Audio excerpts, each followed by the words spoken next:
Finally আমরা উঠে গেছি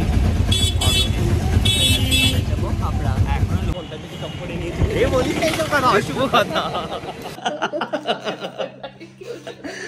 না না, আজকে আমার ব্রাইড খুব সুন্দর সেজে মানে সাজবে, মানে সাজবে, আমি সুন্দর সাজিয়ে দেবো, তাই জন্য বলেছে হানিমুনে আমাকে বুক করবে। পদ্ধতিতে আমি ব্রাইডকে সঙ্গে করে নিয়ে যাবো সব জায়গাতে।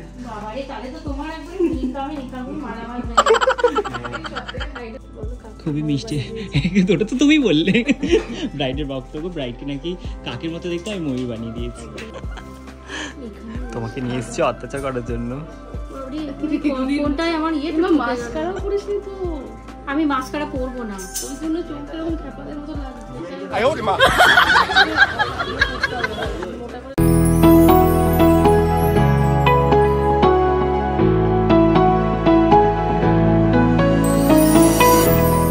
Guys, good afternoon, hello and welcome back to my channel. কেমন আছো তোমরা সবাই? আশা করি তোমরা সবাই খুব ভালো আছো আর আমিও খুব ভালো আছি। তো আজকের ব্লগটা আমি এখান থেকে শুরু করছি। এখন বাজে হচ্ছে 1টা, আমার বেরোনোর কথা ছিল 1:45টার সময়। তো আমি অলরেডি লেট, তো চলো বেরোই। আজকে আমার কাজ রয়েছে অশোকনগরে। তো তোমরা কারা কারা হাবড়া অশোকনগর থেকে আমার ব্লগ দেখছো অবশ্যই আমাকে কমেন্টে জানিও। তো চলো আজকে বেরোই। আর আগের দিন আমি গেছিলাম হচ্ছে ব্রাইড সাজাতে। তোমরা আগের দিনের ব্লগে দেখেছো ব্রাইডকে, যাকে আমি দুর্গা ঠাকুরের মতো সাজিয়েছিলাম। ব্রাইড চেয়েছিল দুর্গা ঠাকুরের মতো সাজাতে। তো আজকে তার রিসেপশন। তো রিসেপশনে কেমন সাজাচ্ছি, আগের দিনের মেকআপ নিয়ে ব্রাইড কী বলছে, সব কিছু তোমাদের সাথে আজকের এই ব্লগে শেয়ার করবো। তো চলো দেখতে থাকো ব্লগটা, আশা করি তোমাদের খুব ভালোই লাগবে। তো সকাল থেকে ব্লগটা শুরু করতে পারিনি, যেহেতু অনেক কাজ ছিল, সমস্ত কাজ কমপ্লিট করে নিয়েছি, করে এখন আমি বেরোচ্ছি। তো চলো বেরিয়ে তারপরে তোমাদের সাথে দেখা হচ্ছে। বেরিয়ে পড়েছি আমি, এখন যাচ্ছি টোটো স্ট্যান্ডের দিকে। তো চলো ঝটপট টোটোটা ধরা যাক। দেখতে পাচ্ছি না কটা বাজে, যাই টোটোটা ধরে নিই তারপর স্টেশনের দিকে যাই। সেদিন আমার কাজ ছিল হাবড়া অশোকনগর। এই জায়গায় যাওয়ার কিন্তু দুটো রাস্তা রয়েছে। একটা হচ্ছে আমাকে ট্রেনে করে নৈহাটি যেতে হতো, তারপরে কিন্তু সেখান থেকে বাস ধরে ডিরেক্ট আমি যেতে পারতাম হাবড়া। আর একটা হচ্ছে কাঁচরাপাড়া স্টেশন থেকে বাস ধরে আমাকে যেতে হবে নগরুকরা, তারপরে কিন্তু ওখান থেকে যেতে হবে হাবড়া। আমি কিন্তু নগরুকরা হয়ে যাচ্ছি, যেহেতু সাগরের বাড়ি নগরুকরায়। তো আমরা দুজন একসাথে মিট করে নিয়ে তারপরে কিন্তু একসাথে দুজন মিলে চলে যাচ্ছি ক্লায়েন্টের লোকেশানে। তো এখানে চলেও এসেছি। তারপরে আমরা দৌড়াচ্ছিলাম এখন অটো ধরার জন্য, কারণ অটো ধরেই আমাদের পৌঁছাতে হবে হাবড়া। ফাইনালি আমরা উঠে গেছি যাবো হাবড়া। এখনো লোকেশন এই যে হাবড়া, এখন যাচ্ছি ক্লায়েন্টের লোকেশনে। অনেকদিন পর, মানে অনেকদিন আমি ভ্যানে ওঠাই হয় না, আমাদেরকে তো ভ্যান চলে না, তো ভ্যানে উঠেছি আমরা। ফোনটা বেশি কম করে নিয়েছি। এ বলিস না এইসব কথা, অশুভ কথা, অশুভ কথা বলতে বলতে আমার ফোনটা দিকেও নিয়ে চলে যায়। ক্লায়েন্টের লোকেশনে পৌঁছিয়ে তারপরে পৌঁছে গেছি লোকেশনে। এখনো পৌঁছায়নি, যাচ্ছি গাইস। গুগল দেখে ম্যাপ দেখে আগের দিন ম্যাপ দেখে ভাগাড়ে চলে গেছিলাম, আজকে জানি না কোথায় যাবো। ভাগাড়ে যাবো, চলো যেটা দেখাচ্ছে গুগলকে ভরসা করি, আবার মানে ভরসা করে দেখি ঠকি কিনা। আসলে আমরা না, আসলে তো আমাদের সাথে এরকমই হয়, মানে যার উপরে ঠকে যাই তার উপরে বারবার ভরসা করি। তো সেম গুগলের উপরে একবার ঠকেছি, কালকে দেখি আবার আজকে, কালকে না পরশু সরি। পৌঁছে গেছি লোকেশানে, এখন বাজে হচ্ছে 4:45। আমরা পৌঁছেছি হচ্ছে 3:30টার সময়। তো এখনও খাওয়া দাওয়া চলছে, ভাত কাপড় হলো। তো ওয়েট করি, দেখি ব্রাইড কখন আসে। না না, আজকে আমার ব্রাইড খুব সুন্দর মানে সাজবে, আমি সুন্দর সাজিয়ে দেবো। তো ব্রাইড বলছে টিয়া পাখির মতন আজকে সাজতে চাই, তাই তো বলো? জ্যান্ত টিয়া পাখি। তো ব্রাইড অনেক কথা বলে, তোতা পাখি ছিল, আজকে টিয়া পাখি হবে। তো কালকে লাল তোতা ছিল, পরশু হ্যাঁ আজকে হচ্ছে টিয়া পাখি। হ্যাঁ রিয়েলে টিয়া পাখি হবে। যাই হোক, না জোকসে পার্ট এটা, তাই ঠোঁটটাও লাল করতে হবে। বলছে যে হানিমুনের জন্য মেকআপ আর্টিস্ট বুক করবো, হানিমুন লুকের জন্য, যাওয়ার জন্য। আমার খুব জানতে ইচ্ছে করছে যে হানিমুন লুকটা কি, মানে হানিমুনে কি সাজবে মেকআপ আর্টিস্ট দিয়ে। তো আমার ব্রাইড খুব ইন্সপায়ার হয়েছে, তাই জন্য বলেছে হানিমুনে আমাকে বুক করবে।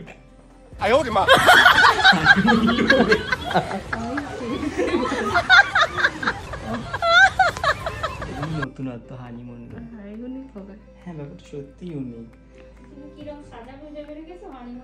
সময় বলি যে আমার সাবস্ক্রাইবারদের জন্যই কিন্তু মানে এটা মানে সত্যি কোনোদিন আমি ভাবিনি যে এটা হতে পারে আমার সাথে। তোমারও কোয়ালিটি সেই লেভেলের রয়েছে। হ্যাঁ আমার তো আছে, তারপরে আমার সাবস্ক্রাইবাররা কন্ট্রিবিউট করেছে, তারা ভিডিও শেয়ার করেছে, ভিউজ দিয়েছে। এই ব্রাইডকে কিন্তু তোমরা আগের ব্লগেও দেখেছো, ব্রাইড কিন্তু ভীষণই ভালো আর ভীষণই একদম তোতা পাখির মতো কথা বলে। তো কন্টিনিউ আমরা কথা বলছিলাম, গল্প করছিলাম আর কাজটাও কিন্তু কমপ্লিট করছিলাম। ব্রাইড যেমনটা চেয়েছিল তেমনভাবেই ব্রাইডকে সাজিয়েছি। বেশিরভাগটাই আমার উপরে ছেড়ে দিয়েছিল যে তুমি তোমার মতো করে আমাকে সাজিয়ে দিও, আর আমিও কিন্তু চেষ্টা করছিলাম আমার 100% দিয়ে সব থেকে সুন্দর লুকটা ব্রাইডকে ক্রিয়েট করে দেওয়ার জন্য। আচ্ছা তোমরা কে কে ওর বিয়ের লুকটা দেখেছো সেটা আমাকে কমেন্টে জানিও, আর ওর বিয়ের লুকটা কেমন লেগেছে সেটাও কিন্তু আমাকে অবশ্যই কমেন্টে জানাবে। মায়ের মধ্যে যদি ফিগারটা আমার হতো ব্যাস তাহলে আকাশে উড়ে যেতাম। তারপরে ডালা লাগা আকাশে উড়ে যেত, বা হাইটটা হলো ব্যাস, হাইটটা হলো তুমি কোনো কথাই বলতাম না। ফিগার হলে আকাশে উড়ে যেত, আর যদি হাইট হতো তাহলে কার সাথে কথা বলতো না, তখন সেলিব্রিটি হয়ে যেত, বলবে এক্সকিউজ মি ম্যাম। বাবার মতো গাড়িও পাওয়ানি, মায়ের মতো হাইটও পাওয়ানি, তাহলে ফিগারও পাইনি, বাবার মতো ফিগার পাইনি। আমার মতো হ্যাঁ, আমি আমার বাড়ির কারোর মতো নয়। কি অবস্থা বলো, তোমরা কুড়িয়ে নিয়ে এসছে না কোনো মনে হয় আমাদেরকে কুড়িয়ে এনেছে। আমার বাড়ির সবার সিনটা পুরো ফেয়ার, আর আমি কোথায় একটু মিডিয়াম হয়ে গেছি। আমারও তাই সেম অবস্থা। এখানে কিন্তু ব্রাইডের সাথে আমার একটা গভীর আলোচনা হচ্ছিল। আলোচনার বিষয়টা ছিল আমরা পরিবারের কারোর মতনই দেখতে নয়, আমাদেরকে হয়তো কুড়িয়ে এনেছে, এই জন্য আমরা পরিবারের সবার থেকে দেখতে আলাদা। তো ব্রাইডও এই কথাই বলছিল আমি আমার বাবার মতো গায়ের রঙও পাইনি আর মায়ের মতো হাইটও পাইনি। না না, ইএমআই করলেও চলবে। ইএমআই ব্রাইড বলবে গার্ডের জন্য কত নেব বলো? গার্ডের 5 এটা 10 মানে 15। এই না পাঠানো। পরদিন থেকে আমি ব্রাইডকে সঙ্গে করে নিয়ে যাবো সব জায়গাতে। বাবা রে, তাহলে তো তোমার একবার ইনকামে মারামারি হয়ে যাবে। এই সবথেকে হাইট এটা আমার কাট। আরে এটা আগে একটা খারাপ কি কালার পরবো বলো? না তোমার বাড়িতে কাজ আমার মেঘলার কালার কিন্তু কি বলে ওইটাকে, কি নাম একটা দাঁড়া বলছি। এই দাঁড়া, ওর যদি না আসে বলা আসছে তো, ওর বয়ফ্রেন্ড করে বললো তো আসছে। এই আমরা কি বাসি বলা এটা কি ছড়া আমি। দাদা প্যাডে লেখা নাম লেখা হাতে লেখা নয়, কম্পিউটারে জিএসটি নাম্বার দিয়ে। ঠিক আছে, কিন্তু আমি তো 18% গরিব মানুষ। না দাদা যদি প্রাইভেটে করে তো 18% জিএসটি, এরকম 5% সুদের মতো না। ঘের তুই ওটা। হাসি মজা গল্প করতে করতে ব্রাইডের লুকটা কিন্তু অলমোস্ট কমপ্লিট হয়ে গেছে। এখন শুধু হেয়ার স্টাইলটাই বাকি, আর লিপস্টিকটাও পরিয়ে নিয়েছি। ফুল লুকটা কিন্তু তোমরা দেখে জানো ব্রাইডকে কেমন লাগছে। তোমাকে কাজে আগে বলি। ধরো এটা। ও আচ্ছা, বুঝে গেছি। এতটা সুন্দর ভালো লাগছে? কপালটা খুলে রেখে দিয়েছি তো। না তুমি বলো ভালো লাগছে কিনা। এবার তুমি বলো শাড়িটা কেমন লাগছে তোমার গায়ে? বল শাড়িটা কেমন লাগছে? শাড়িটা তোমার গায়ে ভালো লাগছে, হয়েছে? কিন্তু মানে কালারের অপশন আলাদাও হতে পারতো। সেটাই বলছি, কালার অপশনটা আলাদা হতে পারতো। মানে তোমাকে ভালো লাগছে। সেটা কার জন্য, মানে আমাকে যাই পড়বে তাই হলো। হ্যাঁ তুমি সুন্দরী দেখতে।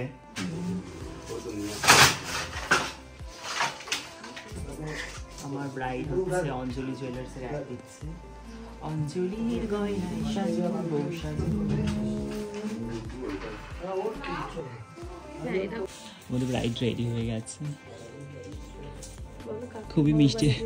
ওটা তো তুমি বললে ব্রাইডের বক্তব্য, ব্রাইডকে নাকি কাকের মতো দেখতে আমি ময়ূর বানিয়ে দিয়েছি। তুমি খুশি হয়েছো? না খুশির ঠিকানা নেই। জানিস তো কিচ্ছু বুঝিস না। ব্রাইড যখন মেকআপ আর্টিস্ট। এই মা কি কাণ্ড করছে। তোমাকে গোয়াজুলাইকে পাঠাবে। দেখো এরকম করে দিচ্ছে আমাকে। দিকে দেখা। মা একে তো পুরো তো মনে হচ্ছে যেন কিচ্ছু মনে হচ্ছে না। আলতার সিঁদুর মেখেছি। ব্যাস। হয়েছে? একটুখানি দাঁড়া, তোকে শুধু বললাম লাইনারটা পরিয়ে দিতে। একটুখানি দাঁড়া, আমার ব্রাশ নিয়ে রেখেছে। আইশ্যাডো ফেলে দিয়ে করছি আমার। ক্রিয়েটিভ মেকআপ আর্টিস্ট, ব্রাশ ছাড়া কাজ করছে, ভাবা যায়? শ্যাডো প্যালেট দিয়ে সব চালিয়ে দিচ্ছে। আমি তো লিপস্টিক দিয়ে চালাই মাঝে মাঝে। তোমাকে আমি নিয়ে যাবো, যে 500 টাকার মেকআপ করতে জানি সবাই, তাদেরকে বলবো এটা নিয়ে কি করে দেবো। 500 টাকা দিলে এটাই দেওয়া উচিত আছে। হ্যাঁ একটা প্লেটই সব কাজ, এটা দিয়ে সব। All in one. এই এরকম গোলাপি হলুদ সবুজ করিস না।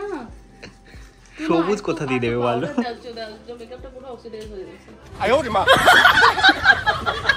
ব্রাইড কিন্তু ক্লাসও করাবে, অক্সিডাইজ হয়ে যায় কিভাবে পাউডার ছাড়া। হয়েছে আরে দাদা এখানটা তো একটু গালো গালো ব্ল্যাক এর তাই পিঙ্কটা দিয়ে মানাচ্ছিল না, আমাকে যদি মানায় তুমি সেরকম মানাচ্ছিল না। হয়েছে তো শুধু লাইনারটা পরাতে বললাম আমি। আর একটু দাঁড়িয়ে একটা আস্তে আমার কি দোষ হলো? এই আমাকে পুরো না খ্যাপা সাজাচ্ছে জানো তো। না ভালো লাগছে কিন্তু ইয়ার কি না, এটা সত্যি কথা যে ভালো সাজিয়ে দিয়েছে, একটা প্যালেট দিয়ে সাজিয়েছে। এরপরে রেনবো বানাবে তোমাকে। এবার সুন্দর একটা লাইনার করাও। ওটা আইলাইনার বিট করব একটু হালকা। তোমাকে নিয়ে এসেছি অত্যাচার করার জন্য। ওরে কোনটায় আমার ইয়ে মাস্কারাও করিসনি তো। আমি মাস্কারা পরবো না, ওই জন্য চোখটা এরকম খ্যাপালের মতো লাগছে, তাই ভাবি। সাদা মেকআপ নয়, হলুদ মেকআপ। আমি এবার জাস্ট একটুখানি মাস্ক চুমু লাগবে। তোমাকে সাজিয়ে দিচ্ছে আজকে সুন্দর, সবাই দেখবে তোমাকে, দেখো খালি। গাইস আমরা বেরিয়ে গেছি, এখন আমরা যাচ্ছি। প্রচুর ঠান্ডা। আমি এই তোমরা আমাকে ফার্স্ট সোয়েটার পরে দেখছো মনে মোটা সোয়েটার, কারণ মোটা সোয়েটার সত্যি, কারণ আমি সোয়েটার পরি না, কিন্তু এদিকটা খুব ঠান্ডা, তাই আমি সোয়েটার নিয়ে এসেছিলাম ইচ্ছা করে। মানে জ্যাকেটটা গ্রাম বলিস না, কে আবার এখান থেকে আমার ব্লগ দেখে আমাদের জায়গাকে গ্রাম বলেছে তুমি আবার বলে দেবে নাকি? যাই হোক, যাই আমরা তো গুগল ম্যাপ দেখে এসেছিলাম, এখন তো আর গুগল ম্যাপ নেই, এখন আমরা চোখের রাস্তা দেখে দেখেছিলাম, সেটা দেখে দেখে যাচ্ছি। না আমাদের মনের ম্যাপে যাচ্ছে। মনের ম্যাপে যাচ্ছে, হ্যাঁ। বেশি কথা বলতে না যাই, কিছু বলতে একটু কমফোর্টেবল হয়ে গেছে তাই জন্য। তো চলো যাওয়া যাক বাড়ির দিকে, অনেক রাত হয়ে গেছে। এখন কটা বাজে অলরেডি? পুরো মুখই দেখা যাচ্ছে না। অলরেডি 8টা বলছে, 8টা 7 বাজে। বাড়ি পৌঁছতে আজকে আমার 10টা বাজবে, কালকে আগের দিন 11টা হয়ে গেছিলো, আজকে 10টা হয়ে যাবে। কাজ থেকে বেরিয়ে ফেরার সময় আমি ভাবলাম হাবড়া থেকে নৈহাটি হয়ে চলে আসি, কারণ যেহেতু সাগর ওখানে থেকে যাবে আর নগর উকড়া থেকেও আমি বাস পাবো না, সেই জন্য কিন্তু হাবড়া থেকে একটা বাস ধরে, যেটা আমার সময় লেগেছিল ওই 45 মিনিটস, আমি কিন্তু নৈহাটিতে চলে এসেছি। আর নৈহাটিতে আসার পর দেখতেই পাচ্ছ আমার মুখের অবস্থাটা, তখন আমার করছিল প্রচণ্ড পরিমাণ মাথা যন্ত্রণা, যেটা আমার একদমই ভালো লাগছিল না, তার মধ্যে পেয়েছিল প্রচণ্ড পরিমাণ খিদেও। তাই ভাবছিলাম চলো একটা দোকান দেখি, তারপরে কিছু খাওয়া যাক, কারণ যদি না খাই মাথা ঘুরেই হয়তো কোথাও পড়ে যাবো, কারণ এতটাই আমার মাথা যন্ত্রণা করছিল। এরপরে স্টেশনের কাছেই একটা দোকান থেকে আমি কিনে নিয়েছিলাম একটা চিকেন রোল, তারপরে কিন্তু সেটা খেতে খেতেই চলে আসলাম প্ল্যাটফর্মে। এসে ওয়েট করছিলাম ট্রেনের, কখন ট্রেন আসবে, তারপরে কিন্তু আমি ট্রেন ধরে বাড়ি চলে যাব, কারণ তখন এতটা পরিমাণ মাথা যন্ত্রণা করছিল, আমার দাঁড়িয়ে থাকতেও ইচ্ছা করছিল না, শুধু এটা মনে হচ্ছিল যে কখন ট্রেনটা আসবে আর আমি কখন বাড়ি থেকে একটু রেস্ট নেব। এরপর নৈহাটি থেকে ট্রেন ধরে পৌঁছে গেলাম আমি কাঁচরাপাড়া স্টেশন, আর কাঁচরাপাড়া স্টেশনে আমি নেমেছি তখন কিন্তু প্রায় 9:30 বেজে গিয়েছিল। আমার কিন্তু হাবড়া হয়ে আসতে সময়টা কমই লেগেছিল, কিন্তু যাওয়ার সময় আমার নগর উকড়া হয়ে যেতে কিন্তু সময়টা একটু বেশিই লেগে গেছিলো। বাড়ি নেমে গেছি আমি, তো বাড়ি নামার পর আমি ভাবছি আমি কোথায় চলে এসেছি, কারণটা কি চলো তোমাদেরকে আগে সেটা দেখাই, কী কারণে আমি বলছি। এখন বাজে বেশি না, এখন বাজে হচ্ছে 10টা, আর কী কারণে কথাটা বলছি চলো আগে সেটা তোমাদের সাথে শেয়ার করি। খালি দেখো কি কুয়াশা পড়েছে আজকে, আমি হট করে নেমে ভাবলাম আমি বোধহয় দার্জিলিংয়ে চলে এসেছি, আমার বাড়ির সামনে পুরো দার্জিলিং হয়ে গেছে, জাস্ট ওয়াও, দেখতে খুব ভালো লাগছে, বাট আমার মনে হচ্ছে আমি বোধহয় দার্জিলিংয়ে, এই ফিলটা ক্যামেরাতে একদমই আসছে না, যেটা আমি চোখের সামনেটা যে কতটা সুন্দর সেটা তোমাদেরকে আমি বলে বোঝাতে পারবো না গাইস। আজকের এই ব্লগটা তোমাদের কেমন লাগলো অবশ্যই কমেন্টে জানিও, ভালো লাগলে লাইক কমেন্ট আর শেয়ার করে দিও, আর চ্যানেলটা অবশ্যই সাবস্ক্রাইব করে দিও। তো চলো টাটা সবাইকে, দেখা হবে আবার খুব শিগগিরই নতুন একটা ব্লগের সাথে, সবাই খুব ভালো থেকো।